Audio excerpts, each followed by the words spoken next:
윤산동 동아쌤입니다. 이제 수능 문학 기출 문제에서 수능에 나올 확률이 적은데 이제 이거 적은 거를 구분해야죠. 작품 하나하나 해석해야 되나? 이게 문제죠. 왜 그러냐면 말씀하신 것처럼 시간 효율이 있으니까. 자, 그러면 수능 출제 예상 하거나 아니면 출제 예상을 하거나 아니면 수능에 어떤 것들을 공부를 덜 하고 지워가야 하는가? 그러면 이건 지워가야 하는가? 근데 이게 이제 내신에서는 결국은 그 내신 시험 범위에서 학교에서 지정하는 것은 다 할 수밖에 없습니다. 내신은 변론으로 하고 이제 수능에서 출제 예상. 그러면 실제적으로 이게 지워가야 하는 것은 전년 한 3년 정도는 같은 문학작품이 나오지 않겠죠. 왜? 여러 가지 문학작품이 있으니까. 그런데 문제는 이 전년도 3개년의 유형 자체는 금년도에 굉장히 영향을 주기 때문에 유형 자체는 명확하게 알아야 되고, 유형 자체를 알게 되면 이게 출제가 안 되는데도 불구하고 이 전년도 3개년 작품으로 공부를 할 수밖에 없는 그런 딜레마가 있습니다. 그러니까 전년도 3개년 수능 기출하고 전년도 3개년의 369 모의고사를 분석할 수밖에 없어요. 그런데 실제로 여기에 있는 내용이 중요한 것이 아니라 이 유형과 어떤 유형에서 어떤 문학적 이론을 물어봤는가 라는 것들, 요게 중요한데 실제로는 공부를 이거를 하게 되죠. 그러니까 결국은 출제 예상으로 3개년의 유형이나 이론은 정확하게 이해를 하셔야 됩니다. 유형이나 이론은. 그런데 결국은 그 내용은 상관이 없는데도 불구하고 이 내용으로 공부할 수밖에 없다는 딜레마가 있다는 뜻이죠. 자, 두 번째는 이제 문학책 전체의 흐름을 봤을 때 이게 수능 기출 문제를 보면 이 출제했던 목록이 있습니다. 출제했던 목록이 이렇게 10년치 목록이나 이런 목록을 보면, 그렇죠?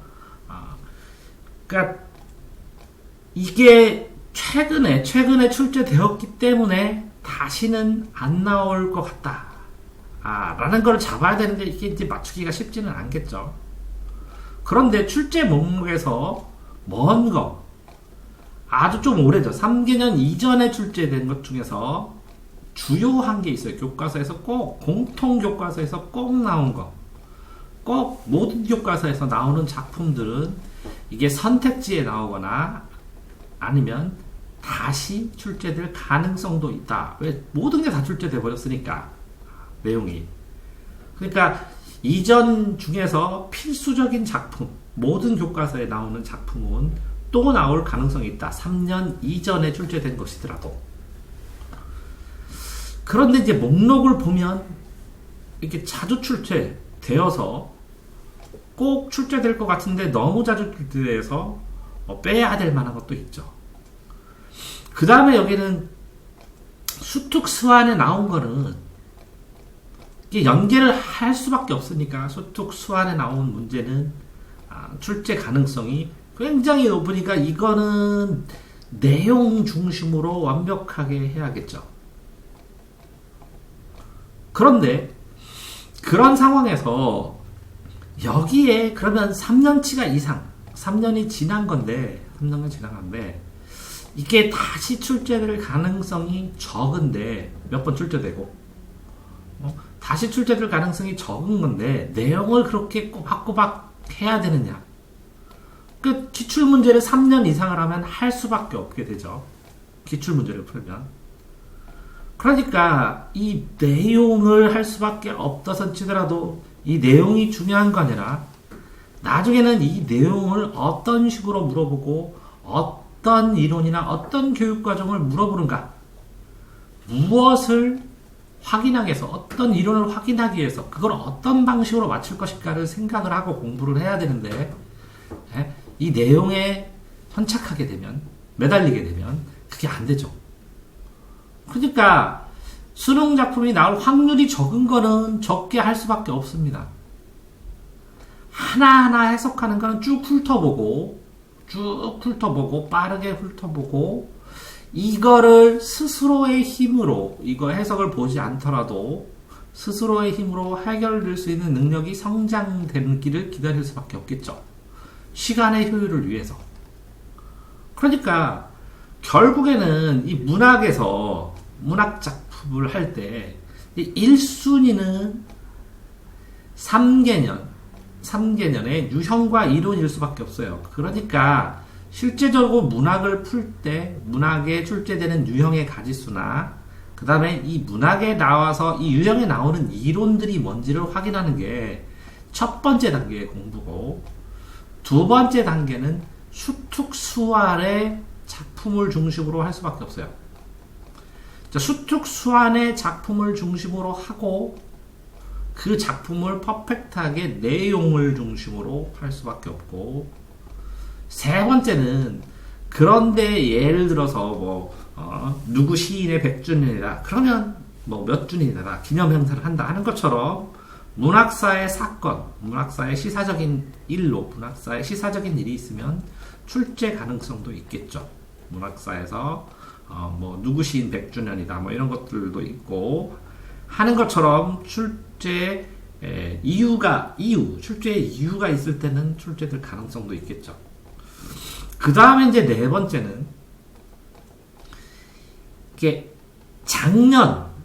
재작년에 출제 예상을 했어요. 어떤 학원가에서 아니면 수험가에서 출제 예상을 했는데, 그런데 출제 안 된 게 있어요. 그러면 이게 출제 한 3년 정도 수능 나올 것 같은데 하는 것들이 결국은 출제가 됩니다. 그러면 이 출제 예상되는 걸 어떻게 알 수 있느냐? 이거는 봉투 모의고사나 사설 모의고사들을 많이 풀다 보면, 나중에 실전 모의고사를 풀다 보면 여기에 이렇게 출제 가능한 예상치의 지문들이 나옵니다. 그러니까 그럼 공부 순서는 그럼 어떻게 해야 되느냐?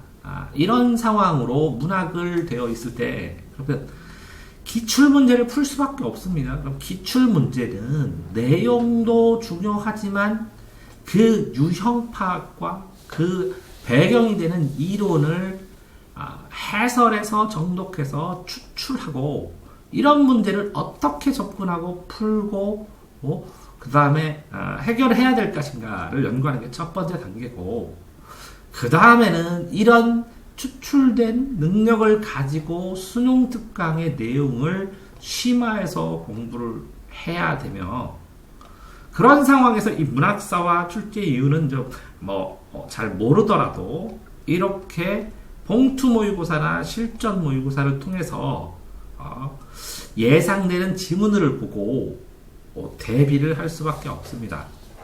그런 상황에서 이렇게 대비를 했는데도 불구하고 정말 처음 보는